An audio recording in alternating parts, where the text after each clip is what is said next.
क्यों अभियोजन की स्वीकृति नहीं मिलती, क्यों सरकारों की मंशा पर सवाल खड़े होते हैं और क्या सरकारें अपने प्रभाव से एसीबी को मुक्त कर सकती हैं, ये भी एक बड़ा सवाल है। जाकिर साहब बीकानेर से हमारे साथ हैं। जाकिर साहब बताएं। सर, मेरे तरफ से यही कहना है कि भ्रष्टाचार हर समाज के अंदर है, हर लोग के अंदर है, हर मतलब ऐसे सिस्टम के अंदर, अपने हर सिस्टम के अंदर है। ऐसा कोई सिस्टम नहीं है जिसके अंदर एक तरफ तो सरकार मतलब हमारे मंत्री जी ये कह रहे हैं कि भाई 8वीं पास वार्ड पास का चुनाव लड़ेगा और 10वीं पास फलाना चुनाव लड़ेगा। तो मैं कह रहा हूँ कि सबसे पहले ये कार्रवाई की ना कि फलाना मतलब गैंगस्टर चुनाव लड़ेगा। गैंगस्टर जो गैंगस्टर है हर पार्टी के अंदर से, कांग्रेस हो, बीजेपी हो, सपा हो, आम आदमी पार्टी, तो हर आदमी के अंदर भ्रष्टाचार का कार्यक्रम हर नेता है जो कि ये काम करता है। और इतिहास उठा के देख लो, जो गैर कानूनी काम करते हैं वो इलेक्शन लड़े हुए हैं। चलिए जी जाकिर साहब बहुत बहुत शुक्रिया आपका। सुशील जी, मैं लगातार जो आपकी ओर से जो दलीलें दी गई उसमें मैं ये समझता आया हूँ, सरकार के प्रभाव का असर आपने हमेशा इशारा किया, इसलिए वो इशारा भी अब मैं खुलकर समझना चाहता हूँ दर्शकों के लिए कि कैसे माने कि अशोक सिंघवी का मसला हो या फिर निष्काम दिवाकर का मसला हो, एसीबी निष्पक्ष होकर कार्रवाई करेगी। देखिए, माननीय उच्च न्यायालय ने इन दिनों में सरकार के खिलाफ जो टिप्पणियां की हैं, वो एसीबी के मामले हों, दूसरे जो प्रकरण चल रहे हैं, नकारा और निकम्मी सरकार बताया है।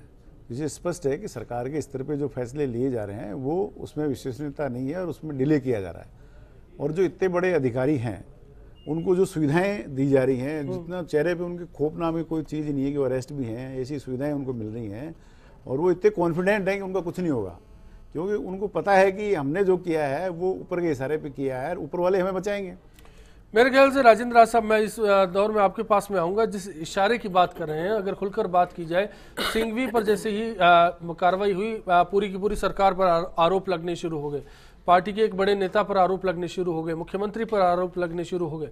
ऐसे दौर में पिछली सरकार के एकल पट्टा प्रकरण को लाया जाता है तो बात ये निकलकर सामने आती है, दोनों ओर सीनियर आईएएस ऑफिसर्स होते हैं, दोनों ओर पूर्व की सरकारें होती है, बड़े मंत्री, बड़े नामों का जिक्र होता है, क्या यही असर होता है ऐसा? नहीं, अब देखिए इस प्रकरण को देखिएगा जो बहुत अभी जोर शोर से उठ रहा था अपनी चर्चा में, अशोक सिंघवी का मामला, भ्रष्टाचार में पकड़े गए, लेकिन उन्हें सुविधाएं क्या दी जा रही हैं? क्या वो भ्रष्टाचार नहीं है? क्या उनके साथ सामान्य अपराधी की तरह व्यवहार किया जा रहा है? लेकिन क्या इसको इस पहलू से देखा जा सकता है? एकल पट्टा प्रकरण, जीएस संधू का नाम आता है और बीती सरकार के घोटाले का जिक्र होता है, इस सरकार के जिक्र होते हैं, आपने आरोप लगाए तो आपके पलटवार के लिए एक और मामला सामने आ गया, दोनों की जुबान चुप। नहीं, इसको इस तरह से भी देखिए ना, जो तो ठीक है कि अभी जो मामला एकल पट्टे का मामला आ रहा है, 300 करोड़ का घोटाला बताया जा रहा है, कितनी सत्यता है ये तो सामने आएगी। लेकिन अभी जो आरोप लग रहे हैं 300 करोड़ का घोटाला यहाँ लग रहा है, खान बनन में 45,000 करोड़ का कांग्रेस की तरफ से आरोप लग रहा है, कितनी सत्यता है ये तो खैर अनुसंधान के बाद पता लगेगा, जांच के विषय है। लेकिन मैं ये कहना चाहता हूँ कि भ्रष्टाचार में जो व्यक्ति पकड़ा गया, क्या उसको जो सुविधाएं दी जा रही हैं उस व्यक्ति को, केवल इसलिए वो एक बड़े पद का व्यक्ति है तो जो उसको सुविधाएं दी जा रही है, क्या वो भ्रष्टाचार नहीं है? जी। तो इसमें सरकार की इच्छा शक्ति कहां नजर आती है? अगर सरकार की इच्छा शक्ति है तो उसे सामान्य आरोपी की तरह व्यवहार करना चाहिए। क्यों उसको ऐसी गाड़ी में लाया जा रहा है, क्यों उसको जेल के अंदर तक पहुंचाया जा रहा है? ये सब सवाल खड़े करते हैं कि सरकार की मंशा क्या है। इसीलिए अभी जो सवाल उठ रहा था कि जांच भी क्या वास्तव में राजस्थान सरकार की इशारों से हुई है या उसकी परिवेशन से हुई है? एक बात है कि 3 महीने का वक्त था, 3 महीने के वक्त के दौरान जो कार्रवाई की गई, वो कार्रवाई की फहरिस्त 100 से ऊपर निकलती नजर आती है। लगता है कि सभी 100 मामलों में कार्रवाई हो पाएगी, जो सजा है वो मिल पाएगी आरोपियों को। राजेंद्र राज साहब, नहीं, आरोपियों को सजा मिल पाना तो तब संभव होगा ना जब अनुसंधान सही ढंग से होगा। जैसे अभी ये प्रकरण चल रहा है जो बहुत बड़ा मामला बना है, अब उसमें जितनी सुविधाएं दी जा रही हैं तो कैसे संभव, क्या कैसे बनेगा ये? साफ साफ संदेह। अलका जी, बिल्कुल आपसे जवाब बनता है और मैं आपसे जवाब लूंगा। रिहाना जी उदयपुर से और सुशील शर्मा जयपुर से हमारे साथ है। रिहाना जी बताएं। हमारा तो ये कहना है, ये सब है ना नेता लोग और ये जो सरकारी अफसर होते हैं, ये सब मिली भगती होते हैं। ये लोग इनकी चिट भी मेरी पट भी मेरी करते हैं जी, चाहे कांग्रेस हुई चाहे बीजेपी हुई। ऐसे लोगों को तो ऐसे लोग जो ये काम करते हैं उनको तो आप पब्लिक के हवाले कर देना चाहिए। चलिए, ये गुस्सा भी दिखता है कि जनता कितनी नाराज है। सुशील शर्मा जी निर्दलीय पार्षद है जयपुर से, बताएं। हाँ, नमस्कार अश्विनी जी। जी सर, नमस्कार सर, जो सुशील जी ने कहा और राजेंद्र राज साहब ने कहा उसमें बिल्कुल दम है कि इनकी बॉडी लैंग्वेज हम आपके टीवी चैनल पे देखते हैं मुस्लिमों की, तो ऐसा लगता है कि इनको कोई डर ही नहीं है और ये बिल्कुल आराम से जी रहे हैं और इनको पता है हमारे आका ऊपर बैठे हैं और अब तो फंस गए मामले में। इसलिए जरूरी था कि अब अंदर बाहर तो होना ही पड़ेगा, लेकिन हम बच जाएंगे, इसमें कोई दो राय नहीं, क्योंकि अभियान की स्वीकृति मिलेगी नहीं। और ये मैनेज करने में लग रहे हैं, अभी भी आप क्या समझ रहे हो, ये लग नहीं रहे क्या? पूरी तैयारी में लग रहे हैं कि कैसे इससे निकला जाए। अलका जी, आम आदमी कैसे विश्वास करे? सुशील जी, बहुत बहुत शुक्रिया आपका। बॉडी लैंग्वेज का जिक्र यहाँ पर होता है। एक तरफ गृह मंत्री घोषणा करते हैं सीनियर रैंक के ऑफिसर से जांच कराएंगे, 6 महीने बीत जाते हैं। दूसरी ओर अभियोजन की स्वीकृति वाली बात आती है, उसको लेकर कोई कारगर कार्रवाई नजर नहीं आती। कैसे भरोसा करें अलका जी? भरोसा करने की बात यह है कि पहली बार फ्री हैंड है एसीबी को। एसीबी नए नए खुलासे कर रही है और जनता की जागरूकता फ्री हैंड ऐसा कि एक सीनियर ऑफिसर को कस्टडी में रखने के बाद भी सुविधाएं मुहैया कराई जाए? नहीं, वो एक पार्ट है। एक दिन जरूर उनको ले जाया गया था, आप बिल्कुल सही कह रहे हैं। लेकिन जब साधुवाद देना चाहूंगी कि मीडिया ने इस तरह की बातें उठाई और उसके बाद वो सुविधाएं उनको नहीं मिल रही हैं। लेकिन सबसे पहले तो मैं ऐतराज करना चाहूंगी कि कहा जा रहा है कि शीर्ष नेतृत्व कांग्रेस की एक्चुअली जो हार हो चुकी है उसको वो अभी तक पचा नहीं पा रहे हैं और सबसे पहले वो हर बात पे इल्जाम लगाते हैं मुख्यमंत्री इस्तीफा दे। जबकि उनकी जानकारी के लिए बता दूं कि एसीबी मुख्यमंत्री जी के अधीन ही आता है और उनको साधुवाद देना चाहिए कि इस तरह की कार्रवाइयों के लिए उन्होंने सबसे पहले परमिशन दी और आज परिणाम सामने है। एसीबी नए नए प्रकरणों को उजागर कर रही है और भ्रष्टाचार मुक्त राजस्थान को करने का हमारा पूरा सपना है और इस बारे में हम पूरा प्रयास कर रहे हैं। आप कहना चाह रही हैं राजनीतिक प्रभाव में एसीबी बिल्कुल नहीं है, तो सुशील जी सवाल क्यों हुआ? ये एक आदत हो गई है कांग्रेस की कि मुख्यमंत्री जी हैं, मुख्यमंत्री इस्तीफा दें, लेकिन जनता ने चुना है और जनता की देखिए जो हालात राजस्थान में है, न्यायालय टिप्पणियां कर रही है, आपकी क्या स्थितियां हैं, किस तरह कोर्टों के अंदर आपके लोग पैरवी कर रहे हैं, एक चिंताजनक स्थिति है।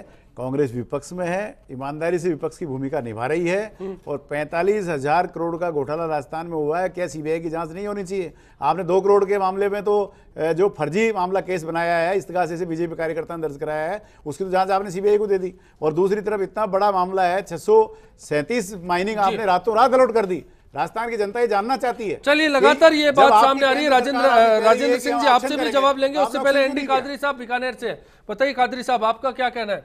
हाँ, पहले आप सबको नमस्कार। जी सर, मेरा आपसे ये निवेदन है कि जब भ्रष्टाचारियों की बात होती है तो भ्रष्टाचार की जांच जो करने वाले हैं वही सेव करने लग जाते हैं जी। जैसे कि मदरसा बोर्ड के अंदर मदरसाओं में लाखों रुपए का गबन हो रहा है, सरकार पैसा दे रही है, पैसा जो है दुरुपयोग हो रहा है, बच्चों तक पहुंचता नहीं है, बीच के लोग उसका भोजन कर रहे हैं। उसके बारे में जांच करने के लिए जब जांच समितियां गठित होती है तो 6-6 महीने तक जांच समिति नहीं आती है। अधिकारी अपने स्तर पर जो है उनको बचाने की कोशिश करते हैं। जो लोग शिकायत करते हैं उनको गुंडागर्दी और दादागिरी के मामले में दबा करके उन पर अत्याचार करने की कोशिश की जाती है। तो ये है तस्वीर क्या, और इस तस्वीर को कैसे समझा जा सकता है? ब्रेक पर जाऊं उससे पहले राजेंद्र सिंह शेखावत साहब, आपसे जानना चाहेंगे कि क्या एसीबी भ्रष्टाचार के मामलों को लेकर अगर कार्रवाई करने लगती है, कहीं राजनीतिक प्रभाव का असर आता है? आपने अपने कार्यकाल के दौरान क्या कभी ऐसा महसूस किया, खुद पर या फिर अपने सीनियर पर? ऐसा है सुनी जी, जो इन्वेस्टिगेशन होती है उस समय राजनीतिक प्रभाव मैंने नहीं देखा। ये आपके राजनीतिक जो इसका दुरुपयोग होता है वो प्रोसिक्यूशन सैंक्शन देने के समय होता है। उससे पहले इस तरह की कोई मतलब इन्वेस्टिगेशन में इस तरह का कभी सामने आया नहीं कि भाई ये कोई सरकार इस मामले में क्या चाहती है। सरकार को इस बात का पता है कि सैंक्शन तो हम ही देंगे और जब सैंक्शन देंगे तब देखेंगे, तब उसके बाद में मेरिट और डिमेरिट है वो सरकार के हाथ में होती है कि किस मामले में उनको सैंक्शन देनी है। सैंक्शन नहीं देनी तो उसमें कई ऑब्जेक्शंस क्रिएट कर देंगे और वो ऑब्जेक्शन है उनकी फिर भरपाई होगी, तो उसमें समय है और भी लग जाएगा। और जब लिंगर ऑन मामला हो जाता है तो निश्चित रूप से उसमें फिर कई रास्ते बन जाते हैं। जब मीडिया का ध्यान भी खबरों से हट जाता है और जब आपकी जुबान पर भी ऐसे मसले नहीं होते, जो फोकस है समाज का, अखबारों का, मीडिया का, इलेक्ट्रॉनिक मीडिया का, वो भी इस पे से हटने के बाद में फिर वो जो एक अंदर कमरे के दरवाजों के अंदर की जो कार्रवाई है वो जनता तक भी नहीं आ पाती। समझा जा सकता है फिक्सिंग सिर्फ क्रिकेट में नहीं होती, करप्शन में भी होती है। एक ब्रेक के बाद आखिरी दौर में लौटेंगे, चर्चा का दौर जारी रहेगा। एंटी करप्शन ब्यूरो में आते टाइम जो कर्मचारी हैं, अधिकारी हैं, उनके दिमाग में बहुत ज़्यादा ये नहीं होता कि भ्रष्टाचार को ख़त्म करने के लिए कोई कार्रवाई करनी है। ज़्यादातर मामलों में मैंने ये देखा है कि इस डिपार्टमेंट में आने से पहले उनके दिमाग में एक कमाई की बात होती है कि इस डिपार्टमेंट में जाने के बाद अच्छी कमाई होगी, और इस तमाम बातचीतों में भ्रष्टाचार पर अंकुश लगाना या लगाम लगाने की बात तो पीछे रह जाती है। जो भी आरोपियों को ये पकड़ता है उन पर लगाम नहीं लगा पाते ये लोग, क्योंकि वो सबूतों और गवाहों के आधार पर छूट जाते हैं। राजनेताओं को इनको बिल्कुल स्वतंत्र कर देना चाहिए, इन पर किसी भी प्रकार का कोई हस्तक्षेप नहीं होना चाहिए और इनको अपने कार्यशैली जिस हिसाब से ये करते हैं उस पर किसी भी प्रकार की दबाव ना हो।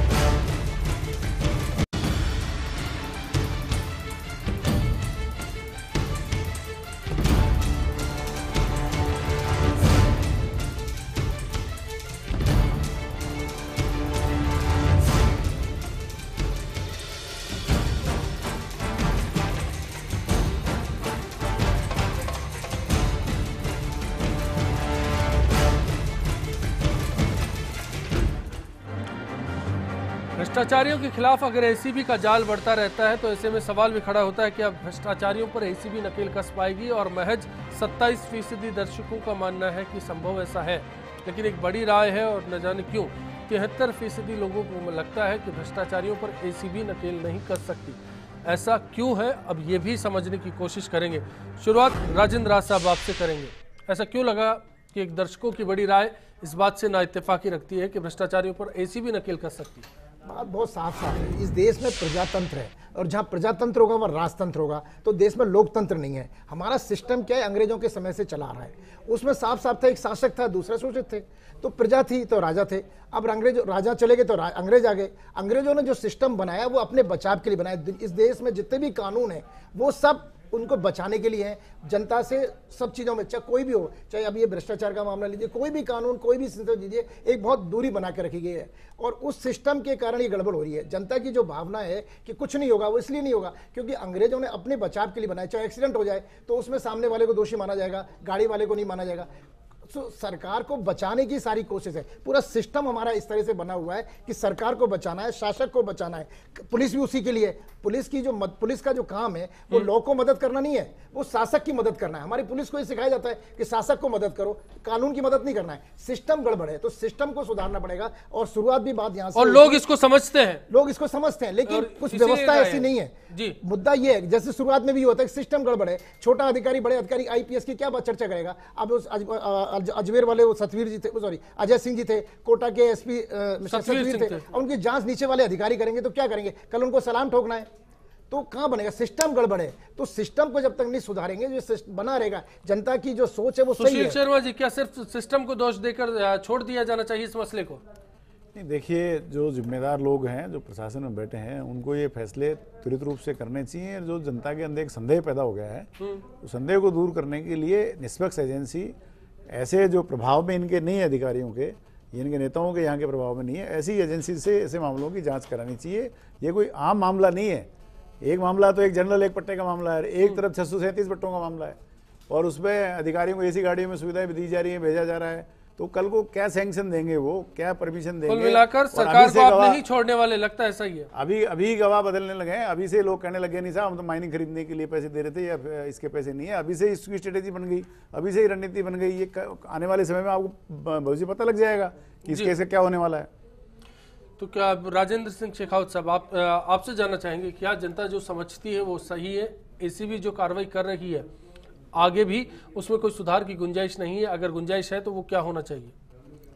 एसीबी की जो कार्रवाइयाँ हैं उनमें जो बैठे अधिकारी हैं, कर्मचारी हैं, उनके मन में ये है कि हम कार्रवाई करें, पर आप ये देखिए कि उनको पर्याप्त सुविधाएं नहीं है। एक बीच में मामला आया था जिसका मैं भी आपको जिक्र करूं कि एक रिवॉल्विंग फंड बनाने की बात हुई थी। रिवॉल्विंग फंड का मतलब ये था कि आज जैसे कोई आदमी मेरे से रिश्वत मांग रहा है, जैसे अभी आप ये अशोक सिंघवी जी वाला मामला इसी के देख लीजिए कि इसमें 2.5 करोड़ की रिश्वत दी। रिश्वत की पेशकश जो अब 2.5 करोड़ रुपए अगर कोई मांग रहा है रिश्वत, तो अगला आदमी ये देखेगा मेरे 2.5 करोड़ भी जमा हो गए, वो पैसे जमा हो जाते हैं। और वो जब तक फैसला नहीं होता जब तक मिलते नहीं है। तो इसलिए जो बड़े भ्रष्टाचार के मामले हैं उनमें कोई भी आदमी अपनी इतनी मोटी रकम फंसाना नहीं चाहता, वो देखता है इस रकम को दो और अपना काम कराओ। तो वो इस रिवॉल्विंग फंड जब तक नहीं बनेगा, जब तक ये बड़े मोटे भ्रष्टाचार के मामले हैं वो सामने नहीं आएंगे। रिवॉल्विंग फंड का मतलब यही है कि अगर कोई आदमी बड़े भ्रष्टाचार को पकड़ाता है तो उसके पैसे तुरंत बैंक में जमा हो जाए, वहां ब्याज मिलता रहे और सरकार उस पैसे को, सरकार जो आदमी परिवादी है उसको वो पैसे। राजेंद्र राज साहब आप कुछ कह रहे हैं, फिर मैं अलका जी के पास फाइनल कमेंट के लिए जाऊंगा। जो आपने रिवॉल्विंग फंड की बताई वो बात ये है कि जैसे कोई रिश्वत पटवारी को रिश्वत देते जाना आती है, यहाँ मामला 2,500 करोड़ का जो मामला है उसमें वो नहीं था। यहाँ तो व्यक्ति पार्टी थी जो देने वाली थी, उसको पकड़ा है, ट्रैप किया है एसीबी ने। लेकिन आपने जो बताया रिवॉल्विंग फंड उनके लिए वो भी एक पहलू हो सकता है बेहतरी के लिए। मुद्दा वो रिवॉल्विंग फंड है, वो मामला सरकार तक गया हुआ है, सरकार को इस पे विचार करना चाहिए। 2-4 करोड़ रुपए का मामला है। ये सुझाव है अलका जी, इस सुझाव के साथ क्या सरकार ऐसे विचारों पर अमल करेगी? गृह मंत्री कहते हैं 6 महीने की बात, 6 महीने बाद भी अगर कहीं सीनियर रैंक के ऑफिसर्स को लेकर जांच का जो दायरा है जूनियर्स के पास रहे, उसमें सुधार की बात, सरकार की मंशा की बात कि राजनीतिक असर कम हो और भ्रष्टाचारियों को ज्यादा से ज्यादा सजा मिले। इन तीनों बातों के जवाब के साथ आज की डिबेट को कंक्लूड करना चाहेंगे। मैं वही बताना चाहूँगी अश्विनी जी, क्योंकि पहली बार सरकार की इच्छा शक्ति हुई है, सरकार की मंशा साफ है, जनता को जो रिजर्वेशन है वो बिल्कुल सही है, बिकॉज अभी तक ऐसा ही होता आ रहा था। लेकिन अब की बार सरकार बिल्कुल ही इच्छा शक्ति वाली सरकार है और सरकार की ये मंशा है कि भ्रष्टाचारियों के खिलाफ कार्रवाई हो। राजेंद्र राज साहब जैसा बता रहे थे, अंग्रेजों ने अपने हित के लिए इस तरह के कानून बनाए थे कि शासक बच जाए। तो मैं बताना चाहूंगी कि अभी जिस दिन नरेंद्र मोदी जी ने शपथ ली उस दिन गार्डियन ने लिखा था कि अंततः अंग्रेजों का राज हिंदुस्तान से चला गया है। तो वो निश्चित रूप से एक लाइन नहीं, वो वास्तविकता है और हमारी सरकार इस तरह के मामलों को उजागर करने के लिए बिल्कुल तत्पर है ताकि जनता का विश्वास जम सके। और हम सभी लोग अगर मिलजुल के ऐसे काम करेंगे और कोशिश करेंगे कि इस तरह की जो एजेंसीज हैं उनको पूरा स्वतंत्रता दी जाए और जैसा कि शेखावत साहब ने कहा उनकी बेहतरी के लिए कोई और उपाय किए जाएं, तो इस तरह के मामले आएंगे और सरकार का हमेशा सहयोग रहेगा और जनता का विश्वास एसीबी के एक्शन तक नहीं, कारगर नतीजों तक जाना चाहिए और उसके लिए जरूरत सरकार सिस्टम सबकी है। सुशील जी कोई नाइत्तेफाकी है आखिर में? देखिए, अगर ये आप कह रही हैं कि फ्रीडम है, ये है, वो है, जब फ्रीडम थी तो आप ये देखिए कि विधानसभा में जाकर के इन अधिकारियों को मैडम से परमिशन की क्या जरूरत थी? इसका मतलब इनको फ्रीडम थी नहीं। प्रोसीजर अरे कोई प्रोसीजर नहीं है। जब आप एक्शन ले रहे हैं, जब आपने कार्रवाई कर ली है तो तुरंत कार्रवाई को आगे बढ़ाना चाहिए। अभियोजन की मंजूरी वाली बात ही है, मेरे बात की बात है। मंजूरी तो अभी पूरा मुकदमा चल रहा है। उम्मीद तो यही करनी चाहिए कि कारगर नतीजों तक पहुंचेंगे, अभी थोड़ी आएगा। चलिए, आप सभी का बहुत बहुत शुक्रिया। क्लोजिंग का कॉल है आज इतना ही।